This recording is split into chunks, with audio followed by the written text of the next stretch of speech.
வாங்க, இந்த சில நிமிடங்கள் நாம ஒன்னா சேர்ந்து நம்ம குடும்பங்களுக்காக மனதார ஜெபிக்கலாம். ஆமாங்க, இன்னைக்கு இத பாக்குறவங்க ஒவ்வொருத்தருடைய குடும்பத்துக்காகவும் நான் ஜெபிக்கிறேன். பல நேரங்கள்ல நம்ம குடும்பத்துக்குள்ள சில விஷயங்களை வெளியே சொல்ல முடியாம மனசுக்குள்ளேயே வச்சு கஷ்டப்படுவோம். அப்படிப்பட்ட பாரங்களை பத்தி இப்ப நாம யோசிப்போம். சில நேரங்கள்ல வார்த்தைகளால விளக்கவே முடியாத சில கவலைகள் நம்ம மனசை அழுத்திக்கிட்டே இருக்கும் இல்லையா? அப்படி வெளியே சொல்ல தயங்குற அந்த ஆழமான கவலைகளை இப்ப நினைச்சு பார்ப்போம். நம்ம ரொம்ப நேசிக்கிறவங்களுக்கு மத்தியில கூட ஒருத்தர் சரியா புரிஞ்சுக்காம மனக்கசப்புகள் வரலாம். நம்ம சாதாரணமா சொல்ற சின்ன சின்ன வார்த்தைகள் கூட பெரிய காயங்களை உண்டாக்கி இருக்கலாம். இதனால வீட்ல அடிக்கடி சண்டை, ஒரு நிம்மதி இல்லாத சூழல், அப்புறம் தொடர்ந்து மன அழுத்தம்னு இருந்துகிட்டே இருக்கலாம். வெளியில பாக்குறதுக்கெல்லாம் நல்லா இருக்கிற மாதிரி தெரிஞ்சாலும் வீட்டுக்குள்ள நிறைய பேர் யாருக்கும் தெரியாம அழுதுகிட்டு இருப்பாங்க. அந்த வலிகளை யாரிடமும் சொல்லாம தனியாவே சுமந்துகிட்டு இருப்பாங்க.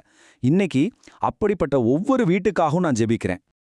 இப்போ இந்த காயங்கள் எல்லாம் ஆறி பிரிஞ்சு போன உறவுகள் ஒன்னு சேரவும் அந்த வீட்ல சமாதானம் வரவும் நாம ஜெபிக்கலாம்.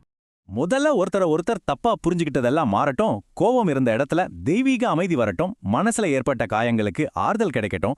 தூரமா போன இதயங்கள் மறுபடியும் அன்பால ஒன்னு சேரட்டும். அமைதி வந்தா மட்டும் போதாது இல்லையா?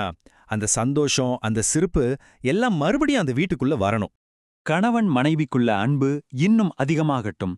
பெத்தவங்களுக்கும் பிள்ளைங்களுக்கும் நடுவுல ஒரு நல்ல புரிதல் வரட்டும். கூட பிறந்தவங்க ஒருத்தருக்கொருத்தர் ஆதரவா ஒற்றுமையா வாழட்டும். எல்லாத்துக்கும் மேல ரொம்ப நாளா கேட்காத அந்த சந்தோஷமான சிரிப்பு சத்தம் அந்த வீட்ல மறுபடியும் கேட்கட்டும்.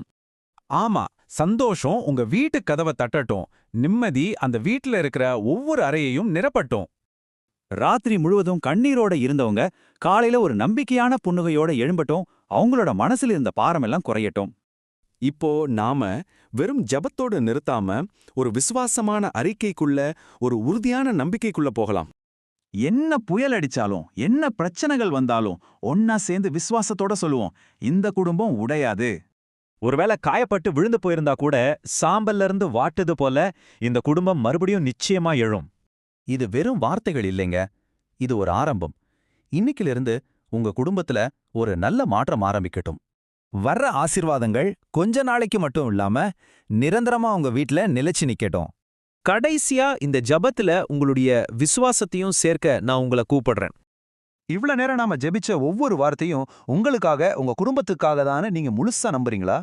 அப்படி நீங்க நம்புனா உங்க நம்பிக்கையை வெளிப்படுத்துற விதமா கீழே கமெண்ட்ல ஆமேன் அப்படின்னு சொல்லுங்க. இந்த ஜெபத்தை உங்களுடையதாக்கிக்கோங்க. கர்த்தருடைய ஆசீர்வாதம் உங்க எல்லாரோட இருக்கட்டும்.